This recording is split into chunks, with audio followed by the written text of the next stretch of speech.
is time once again for another AEW Dynamite review here on the MrWarrenHayes Show. Hi, I'm Warren. Welcome. It is October the 2nd, 2025. We're going to be reviewing the October 1st, 2025 edition of AEW Dynamite, which just so happened to be the 6th anniversary show. Look at that. Look at AEW go, still plugging around, still going strong. 6 years in, where, you know, a lot of wrestling business prognosticators had said that the promotion wouldn't survive, wouldn't make it past its first year, its second year, its third year, its fourth year, and yet here we are, and no signs of it slowing down. It's crazy how, you know, someone like myself, who has never really adhered to this situation because it didn't make any sense. Despite the fact that, some people who did work in the wrestling business were purporting this death, based on the fact that they worked in the business. And isn't it interesting that someone completely from the outside who's never worked in wrestling could figure out that, yeah, you know what? No, AEW is going to be fine and has always been fine and will be fine for a long time. Isn't that just interesting? But nonetheless, don't want to make a big deal out of that. Don't want to make a big thing out of it. AEW is still here 6 years on. And so this 6th anniversary took place in Hollywood, Florida. And it's like Hollywood, Florida, at the Hard Rock Live at Seminole Hard Rock Hotel and Casino. How about that? That's a name of a venue for you. According to WrestleTix, 3,659 tickets were distributed. This is not the final count. A good showing, a good amount of people there for this venue. This is very good for AEW. What wasn't so good was the venue itself on TV. I thought it was I thought the venue was very poor. I thought the venue came across bad on television. I wasn't a fan of it. It looked like there were like 900 people in there. And I was looking at it and I was like, wow, how much space can this venue hold? How much space does this venue have? How many people does it hold? And so I go on WrestleTix and I'm like, 3,600 people. And then you see it with a couple of crane shots, right? You see, oh, I get it now. You have like there's this upper bowl where everyone seems to be seated. And, at the bottom, like at ringside, like it's, just the setup is not conducive to having like all, rows of people and rows of people. Because you have the floor seating, and then you have like a setup to go and walk.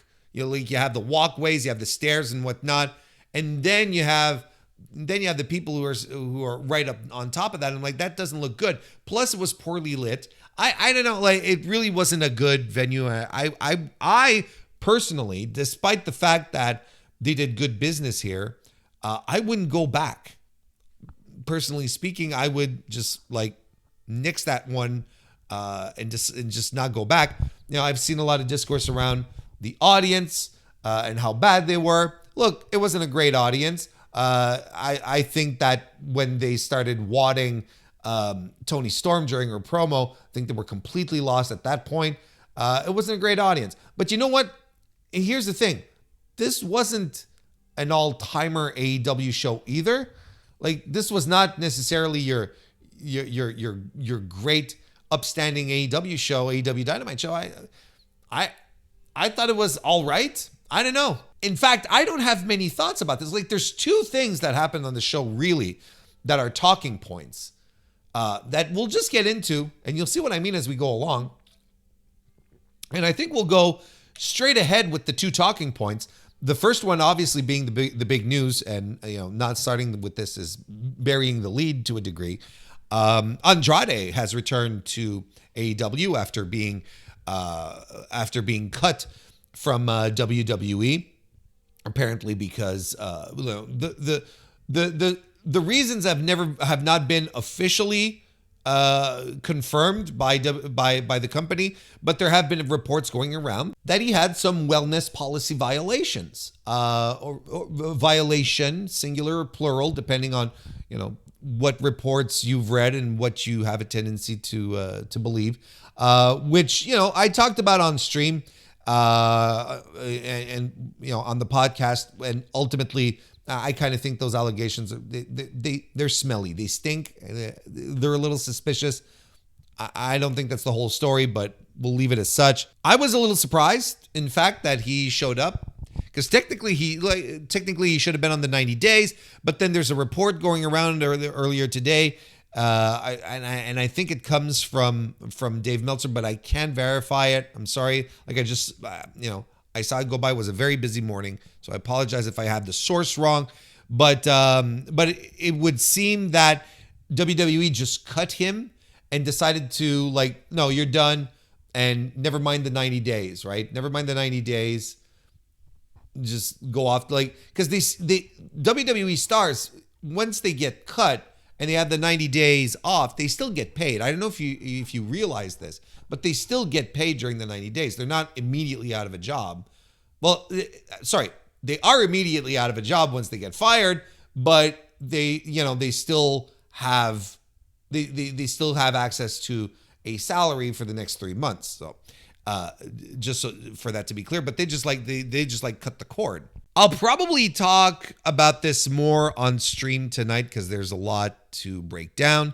But Andrade showed up attacking Kenny Omega after Omega did the 6-year Raw speech, and I think Andrade returning is weird, and I still stand by everything I said when I was talking about Andrade's next steps and where he should go and why I thought AEW was not a good landing spot for him, despite the fact that that his departure did not seem acrimonious, that it seemed to have been very cordial at the very least, very pleasant, because Tony booked him to the very last day that he could, put him in the Continental Classic, which Andrade performed quite well in because he had the same amount of points in his block as Eddie Kingston did, who went off to win the Continental Classic that year. So it's not as if Andrade was being swept off of television. He was still there right up until World's End, and then a couple of weeks later he shows up at the Royal Rumble.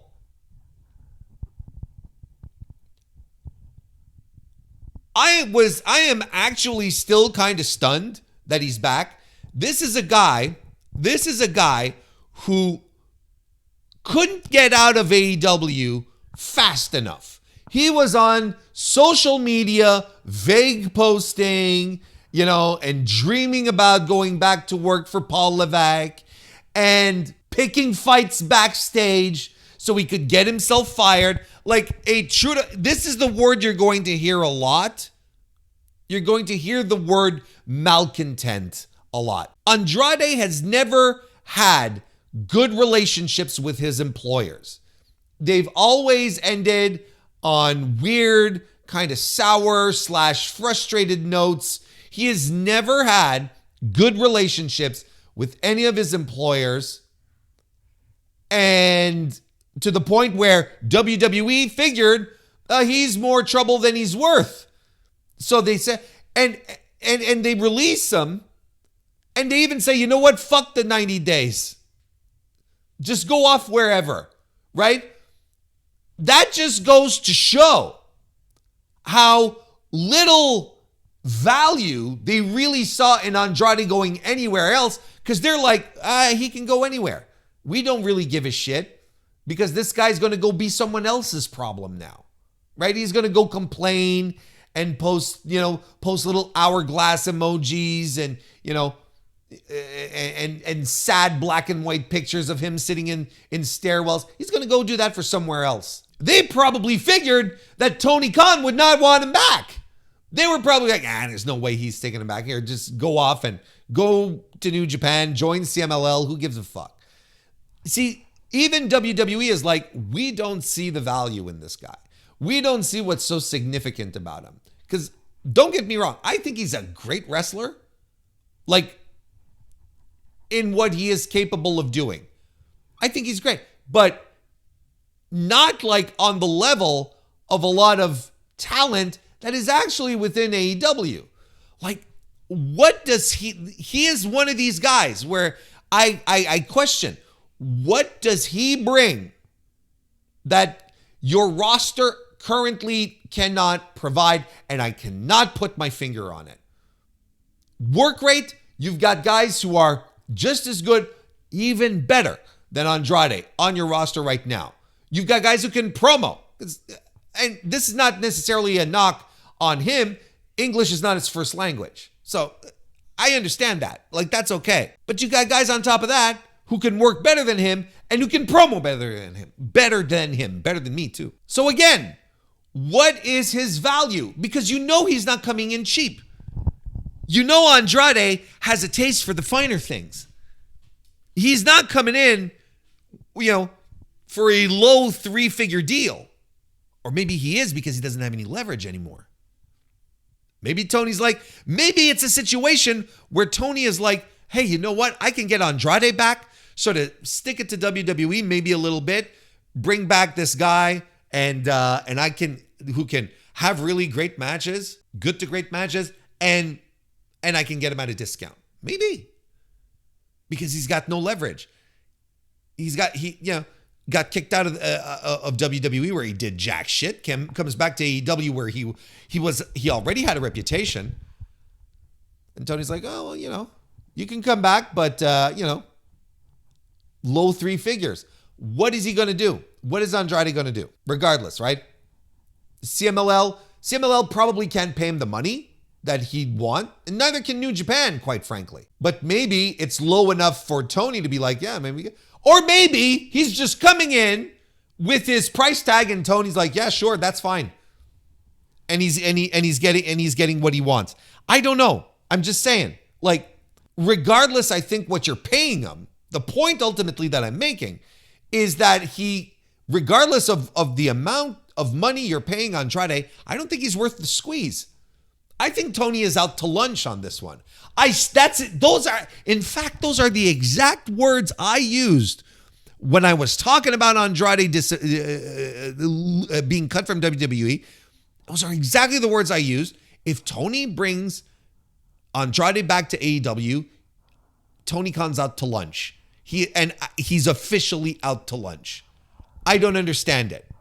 Why would you bring back someone who had a negative impact on your locker room and who couldn't wait to get out of your promotion, who was just one of these that was just sitting around waiting for you to throw him to the curb, just could not wait to go back to WWE. But you know what? In that same spot that I did on the podcast, I also said, the split was amicable.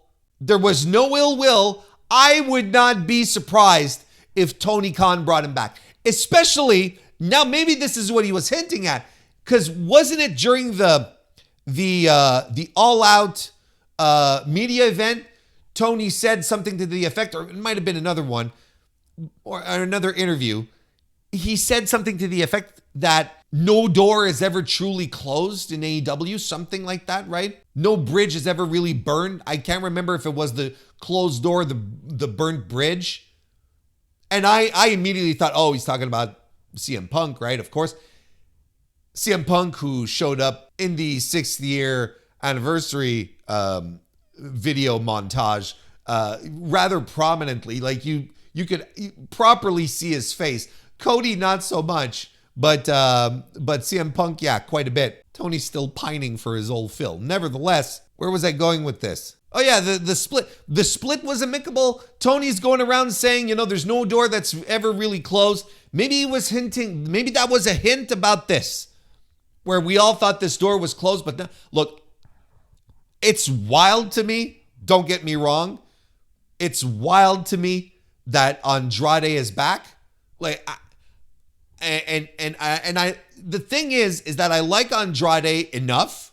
I like Andrade El Idolo or Cien Almas or whatever the fuck.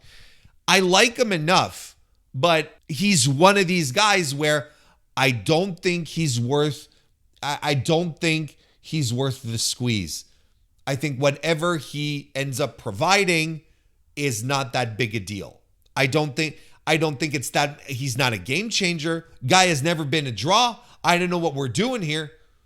Like, I don't, other than just, is this a message that Tony Khan is sending out saying, look, these guys came to me years ago and they thought and then they left and they thought it'd be better on the other side. But what did they do? They came crawling back to me, kind of thing. Is that the message that he's trying to send?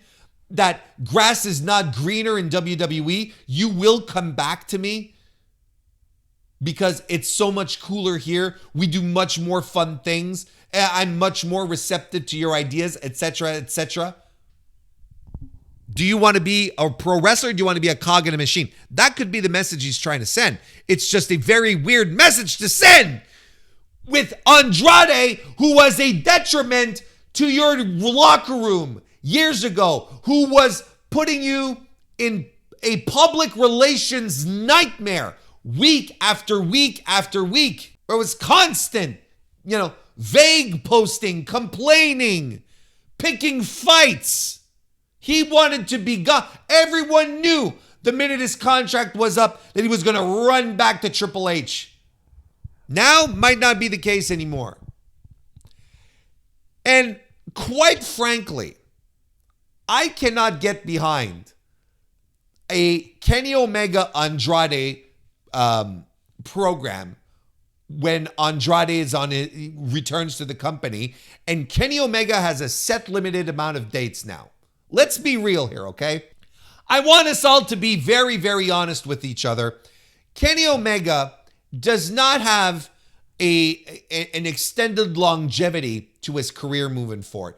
He is on borrowed time at this point. With the amount of injuries that he has, with his surgery and whatnot, I think we should all be operating, whether it's true or not, whether he has 2 years left or 5 years left, we should all be operating on the basis that Kenny Omega has a limited amount of dates of matches that he can wrestle, to be clear, left in him. I don't see why we are spending some of this precious time that we have left with Kenny Omega as a full-time active performer, having him put the returning Andrade over in a match.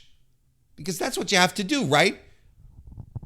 You cannot not have this. You cannot have Andrade have his first return back, his first return match back, and just have him lose to Omega. That doesn't make sense. So we're gonna have Andrade go over Kenny, a guy that this audience, this AEW audience, wants to see wrestle. They want to cheer for him. They want to be there for him throughout the all of the matches that he has left. And I don't know, it feels kind of like a waste. And if Kenny, I would not be surprised if Kenny is the kind of guy who goes, yeah, I'll work with them. I'll put him over, because he's one of those guys. But you also know Andrade, this is the perception that it gives anyway. It gives the perception that Andrade came back and he's like, Tony, I'll come back and I'll wrestle for you, but you got to put me in with your top guys. I'm not coming back. And Tony goes, yeah, here, Kenny Omega out the gate. Go fuck off. Come on, what are we doing? Main event Andrade? Are we that strapped for people? Oh, come on. I don't know. Like somehow there's a lot of AEW fans who are really excited about this, and I feel like the only thing that can come to mind as to why AEW fans would be excited about this is that they weren't around 2 years ago when Andrade was just the most miserable human in the locker room. He was just the most miserable guy. And I think it's really interesting that he comes back and he's got nothing to do with his boy Roosh. He's not even touching LFI. He's slotted directly into the Don Callis family, which is the greatest faction of all time. Look, the thing with the Don Callis family, okay, and I mean this in a positive manner, it is absolutely NWO level. It is absolutely at the NWO level of factions, and not in a derogatory way, in a good way. When the NWO was good and had lots of people in it, a solid group of main eventers, mid-carders, and all that, it was terrific. And I think it is terrific because there aren't really any slouches in that group. There's no one where you're like, this guy's there's the Horace Hogan of the group. You know what I mean? Like that doesn't exist. Oh, there's the Vincent of the group. That's just, it doesn't exist in this group so far. These are all ace players. We could make an argument for Rocky Romero, but it's like, all right, but Rocky's not a slouch. Rocky's a good worker. So, he gets thrown into arguably the biggest, most significant stable, unit of guys unquestionably in AEW, but probably in pro wrestling. And you're like, okay, well, there you go. It's like, he knows the LFI thing is dead in the water. This is what we're doing. Like, it's such a mind-bogglingly odd decision that I cannot get behind. I'm excited for you if you're excited. I just can't do it. I don't understand. Maybe, look, because people can change, all right? Maybe he sees that his back is against the wall. He's got nowhere to go. It's like, look, I got to play nice here. And suddenly Andrade has an incredible run in AEW. He realizes his potential. He's a locker room leader. And you're like, okay, where's this guy been all along kind of thing? Maybe he just needs to be back up against the wall with nowhere else to go to be like, okay, well, I got to clean up my... Does he have that level of self-awareness, self-realization? I don't know. I don't know the guy. So, if anything, I'll wait. It's a wait and see type of situation, but I'm wait and see to a degree. I am absolutely, like, the needle for me is pointing towards not good as opposed to excellent, masterful stroke, Mr. Khan. It's like, bad move, bro, is where I'm at on that rank. Anyway, that was the first talking point. The second one is Hangman Adam Page and Samoa Joe are going to be fighting for the world title at Wrestle Dream, which is something I was wondering that you remember last week I was saying something big is going to happen this week. Like, I feel like this match is setting something up, and I said maybe something with Joe, and I could feel this trios match was leading to something. And I look, Page versus Samoa Joe is maybe not the most inspiring pairing out the gate, because you immediately see that Samoa Joe's he's a transitional challenge, right? He's not going to be a guy who is going to have a serious claim to the world championship. That's fine, even though he is a former champion. They're not dropping Hangman Adam Page, so soon at the gate still to Samoa Joe. That's not going to be the path for Hangman. It wouldn't make, if they do, then Tony has completely lost the plot and is completely out to lunch. But here's the cool thing. Here's the cool thing that I think that a lot of people aren't sizing up on, is that they have, over the next few weeks, they will do their damnness to make this feud work and to make it interesting and to make it feel like it's just two guys who just want to beat the piss out of each other, because it's all it is about ego, and I'm all for it. How do you think this started off last night? Paige trying to get into the match, trying to tag in, never tagging in Joe, and Joe getting upset about it. Why? Because he's fucking Samoa Joe. There's no other reason. Not because he had this idea that he had something to prove, or that he had, that he wanted to show off Hangman or anything. No. He got upset at Hangman not tagging him in just because he's Samoa fucking Joe. And then after, Hangman doing a good thing where he's just like, he's got his belt and he wants to celebrate with the other guys who are champions, and he gives Hobbs his trios belt, and he gives it, like, punches it against his chest, right? Because these are men. These are big fucking dudes, big wrestlers. They're all a bunch of alphas out there. So when he doesn't like hand Hobbs his belt, like, in a, here you are, sir, here's your meal, nothing like that. He presses it against his chest, and he grabs the other trios title, and he does the same with Samoa Joe. But Samoa Joe doesn't take it, and the title falls to the mat. And Hangman has already moved on. He's already emoting to the rest of the crowd. He didn't see that Joe didn't catch it, and he dropped it. And Samoa Joe's like, he takes offense to that. He says, motherfucker, you spent this entire match not tagging me in, and now you're doing this kind of disrespect to me? What the fuck is up? What is wrong with you? And then it bubbles, it simmers, because these guys are, they're hot. Got huge egos. Samoa Joe is a tough guy. Paige is the guy. He's the leader of the company. So he's like, what the fuck are you doing? So you just got two alpha males who just got really pissed off at each other.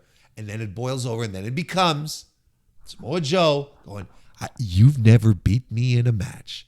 You little punk. You've never beaten me. What the fuck are you doing here, disrespecting me? You have never beaten me. And it gets hot, and security comes out to make sure they don't full on kill each other. I loved this angle. It was awesome. There should be more angles like that. But for these types of angles to work, you need a guy like Samoa Joe, who is a legitimately convincing badass, a guy that that despite the fact that I hear that he's a sweet guy and all, and he's a really nice guy, on TV, he plays a guy that would tear your head off if you looked at him cross. You believe that this guy is out there to kill you. So I can get behind that when he's doing that. There's not a lot of other guys in pro wrestling who have that kind of demeanor, that kind of aura that goes along with them, because we don't want that, because that's not how our wrestlers are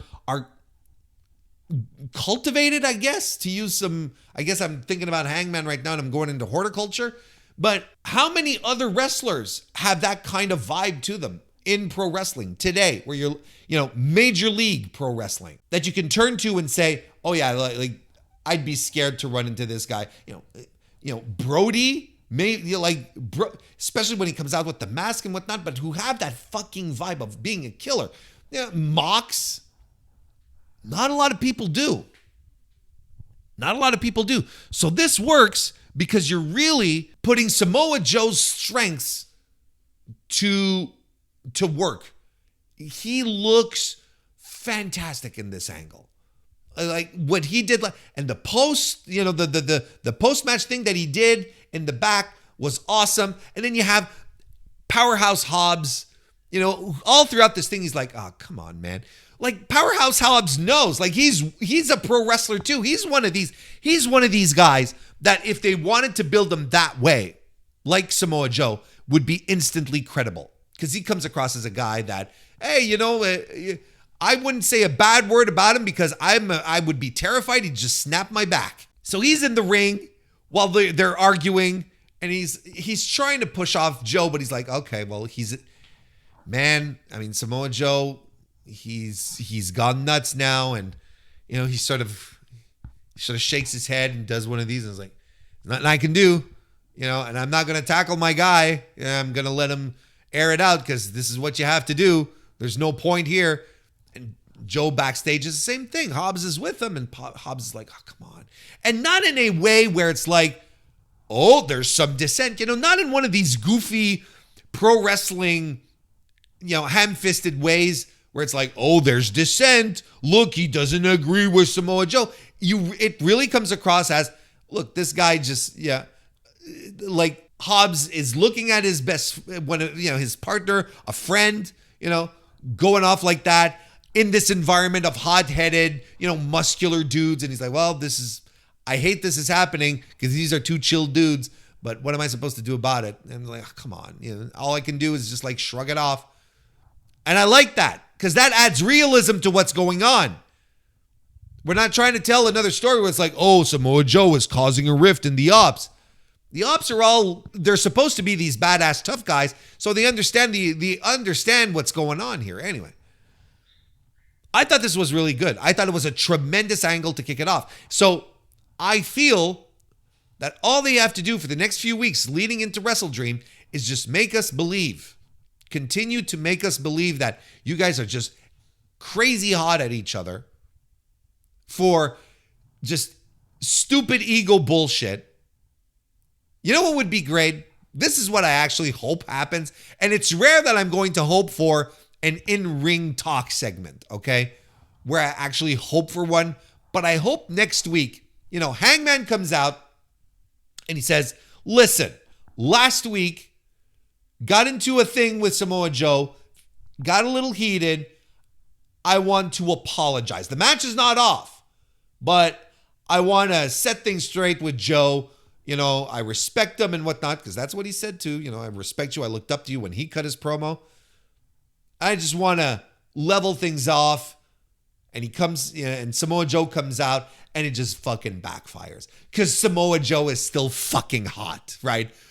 And, Paige was trying to be the level-headed, 360 vision type of leader, right? Where it's like, okay, everyone's cooled down. Now we try to build the bridges back kind of thing, which is completely a Hangman thing to do.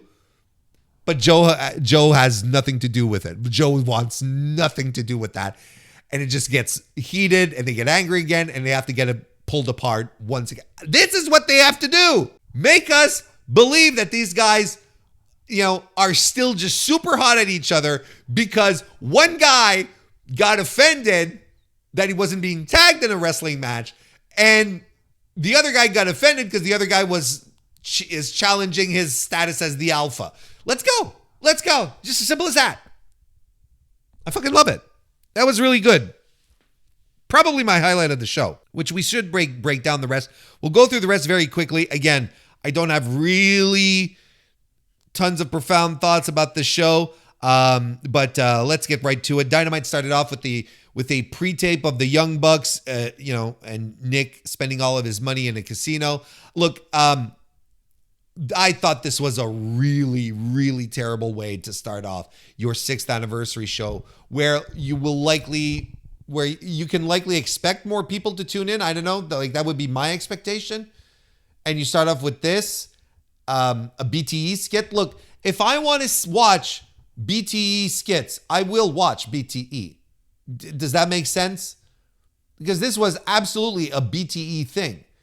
And now the Young Bucks have lost all their money, so they're back to being broke. Production is back to making fun of them because they're changing their chyrons. We're right back to where we were. I don't know. I'm personally not into this. But that led to the trios match where Bro Dito and Kenny Omega defeated the Young Bucks and Josh Alexander. Or should I say the Broke Bucks? I don't think we talk enough about how really good Josh Alexander has been for AEW since joining. He has been such a solid, reliable performer in all of these matches that he's been in. He hasn't been in the more star-studded, big-time singles matches, but in these trios matches, in these tag matches, everything that he has been involved in, he has been solid, consistent, really good, putting things over. He's got those great matches with Hangman, 2 of them now. And I thought he shined in this match.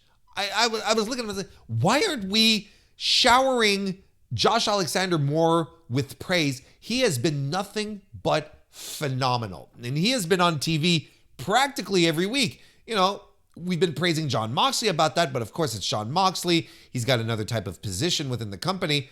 But Alexander has been spot on great. He has been great in everything he has done.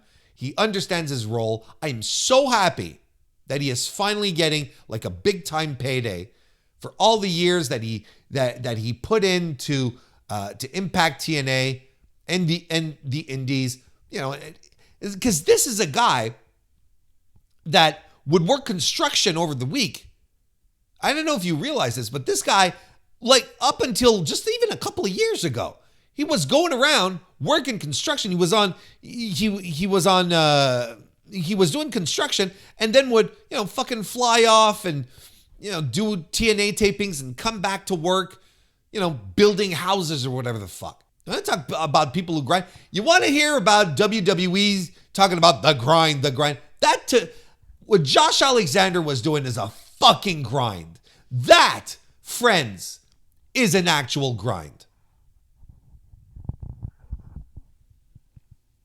Anyway, he was great in this match. He dominated. He was throwing his German suplexes, doing these great power moves on the apron as well. I feel like that's also been part of his signature. He's just going to drop you on the apron with some like a Death Valley driver or something, and it always looks good. Anyway, Kenny Omega pinned Alexander with the one-winged angel for the win. Then we get before we get the Andrade return, the heels. The heels take over, and that brings out Jurassic Express. They were meant to return, and they come eyeing down the Bucks, and Jungle Boy Jack Perry and Luchasaurus take out the Bucks. Omega and Perry, who are supposed to be baby faces now, they're still at odds with each other. They're still yelling at each other. And to be fair, the Bucks weren't really excited about putting the boots to Kenny Omega, unlike Josh Alexander, where he had no issues with that at all. Anyway, Luchasaurus and, the Jurassic Express, or as I like to, I forgot to mention, I'll be able to bring back my old standard now that Jurassic Express is back, and I'll be back to calling them Dino 210, to my great pleasure, honestly. That, for real, is the best reason for Jurassic Express to be back. And they fight to the back with the Bucks, and Kenny is left alone. Then he does the rah-rah speech, and Andrade returns, and we've already been over that. Then we get the 6-year retrospective, which I thought was really well done and covered quite the gamut of people and events and stuff, and I thought it was tremendous. Then we get a Mark Briscoe promo where he's calling out MJF for being all talk. And, people say you can't win the big one. Well, he says, sometimes I can celebrate with my friends because I love my friends. And tonight it might be Orange Cassidy's turn to become TNT champion. There you go. Which leads us to Kyle Fletcher successfully retaining the TNT championship against Orange Cassidy. I thought this was a good match. I thought this was good, hard-hitting, back and forth, big counters, near falls, a big counter game, in fact, throughout the match. Lots of counter wrestling, which I was really into. And then the story here is at the end, Hologram returns, and everyone's like, what? Isn't he injured? But he comes out, but he turns on Orange Cassidy, pushes him off the turnbuckle, only to be revealed later that he is indeed El Clone. The camera's cut away from El Clone while he was removing the hologram mask. Like, he started to remove it, and the camera cuts away to the ring, and I'm like, come on, that stinks. And El Clone joins the Don Callis family as well. So, and they had this final shot of the entire Don Callis family out there. And I'm like, this kind of rocks. I'm into it. I'm into this stable. I think it's good. It's still very good. Don Callis is terrific. I think he's the best non-wrestler personality in pro wrestling today. But again, the lighting on this was awful. I think they were doing El Clone's lighting effects and whatnot, and it just didn't work when you have like your whole crew there where you want to see faces and whatnot. I don't know. I'm just glad that they're doing something with Arez while Aramis is out nursing his injuries. I'm glad that they're not just keeping Erez in the back and not doing anything with them. This will actually build some heat for their inevitable confrontation. Mercedes Moné is being interviewed backstage. She says that she'll defend the TBS championship next week at the homecoming show in Jacksonville at Daly's Place, saying she's never wrestled there, so she's excited. And she's going to defend the TBS championship against the local talent. And then starts talking about the AEW tag team titles, saying that, I love tag team wrestling. I don't know if you knew this. Like, yep, we know what you're talking about. And she says, all I need is a partner. And then Harley Cameron with the puppet returns. Joe Lanza is going to have a fit. And basically, they're not on the same page. Mercedes is like, no, I don't want to be your partner. We don't have chemistry, so on and so forth. Moving on. Hangman Adam Page and the Ops defeated the Death Riders then. We talked about the post-match here, but the match itself, I thought was very good. I thought it was good. Claudio nearly got the win with the neutralizer, but Page hit both the Deadeye and the Buckshot Lariat to secure the win. Good match. Solidly done. But the whole story in here indeed was Samoa Joe getting more and more upset and hot at Hangman Page. After that, we get the Page backstage interview saying that Joe did a bitch fit and basically laid out the challenge for Wrestle Dream. Tony Storm defeated Tay Mello in the ring. It was all right. I got nothing here. She won with the Storm Zero. Mello's wasn't awful, but look, she's on the lower rung of the women's division. It's just as simple as that. Like, stuff has changed so much over the years she was out having a child. Things have changed so much. She's got some catching up to do. Let's put it that way. But yeah, I didn't hate it. I thought it was fine. Like, nice little, 2 3/4, 3-star match, something like that. I don't know. Tony cuts a promo after, she sounding dejected for what happened to her. She's basically questioning, what am I without the title?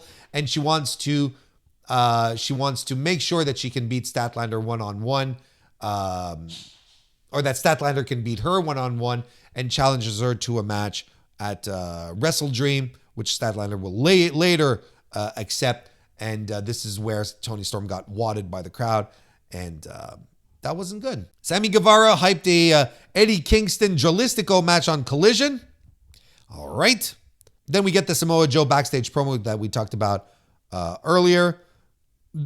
Also saying this really fun line where he said, Hangman Page, you say all of this is cowboy shit, but what it really is you in a world of deep shit, which that was pretty fun. The GOA defeated the Swirl.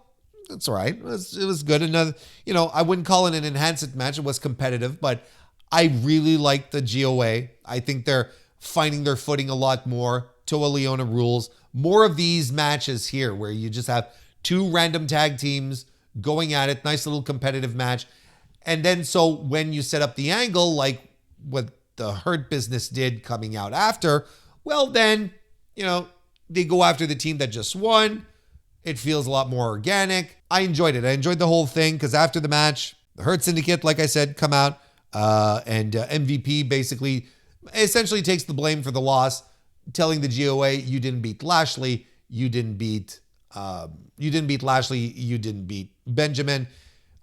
Basically, we're setting up a match, a no DQ street fight for Jacksonville next week. Chris Statlander has her promo backstage where she accepts Tony Storm's challenge for Wrestle Dream. Then we have the Don Callis family. Well, at least Don Callis is there with Okada and Takeshita, basically saying, hey, bro, Dido, you guys escaped the beatdown from earlier tonight. Well, we're going to put the pain on you because next week in Jacksonville, we want to fight. I want two of my guys to fight you two. And these two guys will be Konosuke Takeshita and Kazuchika Okada. And the cue here is that it seemed to have taken Takeshita by surprise. This was not discussed. Takeshita's not happy about it. Okada's like, suck it up, asshole. And they stare each other down as Don Callis just goes on promoting and going, next week, it's going to be great. These two guys are great, and he's fist bumping and, it is what it is. Don Callis just, in denial that his boys aren't getting along. And then the main event, Darby Allin and Chris Statlander defeated the Death Riders duo of Marina Shafir and Wheeler Yuta. Bold of AEW to keep me on all this time to watch one final match where I would have to look at Marina Shafir wrestle. That's a bold move. But this was a tornado mixed style match. I actually thought this over delivered. I thought it was really fucking wild.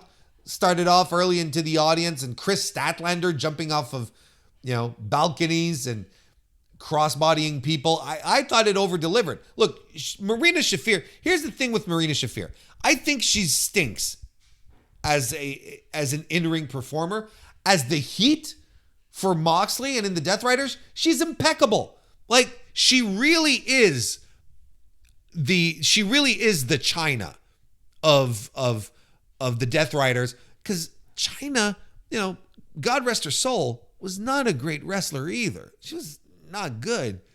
But no one will deny that China wasn't one of the best fucking, enforcer / heater types in the history of pro wrestling.